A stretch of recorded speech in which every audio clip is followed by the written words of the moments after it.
Hey everybody, my name is Thaddeus Cruz, character designer and programmer on Nickelodeon All-Star Brawl, and today, we're going to be showing off some of the mechanics. This game is a platform fighter, meaning that the objective is to ring out your opponent. Ringing out an opponent has everything to do with their percentage. At low percents, they won't go very far at all. At high percents, they'll go flying.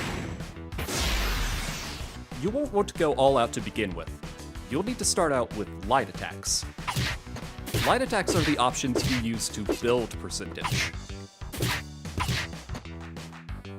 And like you'll see with most attacks, they come in pairs of 3. Light up, light down, and light mid. Once you've built up enough percent, you can move on to strong attacks. These two come in up, down, mid. For the most part, these kinds of moves will be fairly similar across the cast. Where characters really diverge is in their specials.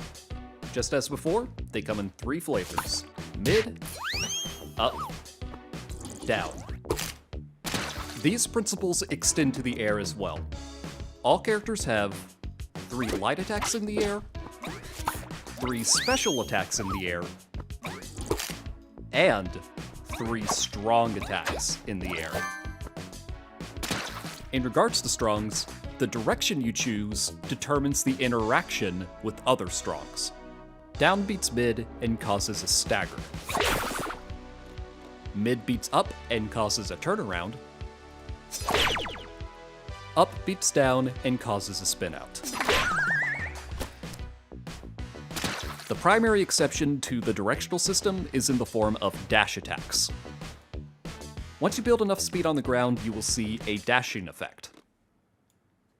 This indicates that you can perform a dash light or a dash strong. Of note, on hit, these attacks can be cancelled into anything. In addition to attacks, grabs also fall into this directional system.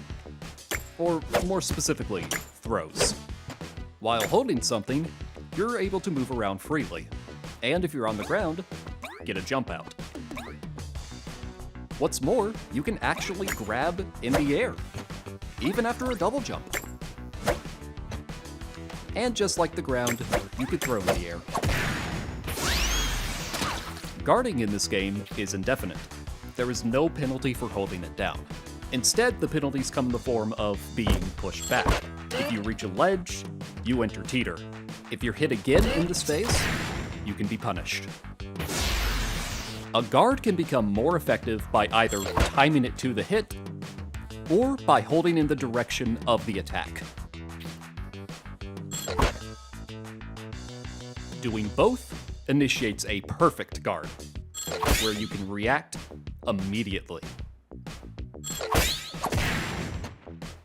But you won't need to guard all the time, especially if somebody's coming at you with projectiles. Instead, just hit them right back. The projectiles in this game follow a leveling system, in that the more they're redirected, the more powerful they become. And that's not all. Those grabs from before, you didn't think they were just for players. In regards to movement, at all times characters have the freedom to turn.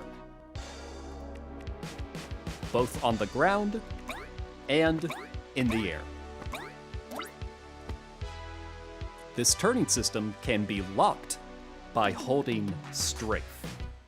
Using the left trigger on most controllers, you will put your character into a state where they are incapable of turning at all, both on the ground and in the air.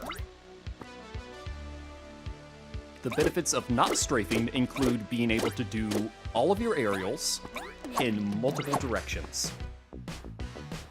On the flip side, a benefit of strafing is that you're able to do full retreating attacks without compromising movement whatsoever. On the topic of movement, there is also air dashes. Air dashes grant no invincibility, but are fully actionable after the fact. You only get one per air time. However, the downwards air dashes are a lot more unique. They are significantly faster and are actionable into any attack. By utilizing downwards air dashes, you can wave land. And if you can wave land, you can wave dash. And last, but certainly not least, you can't have a platform fighter without taunts.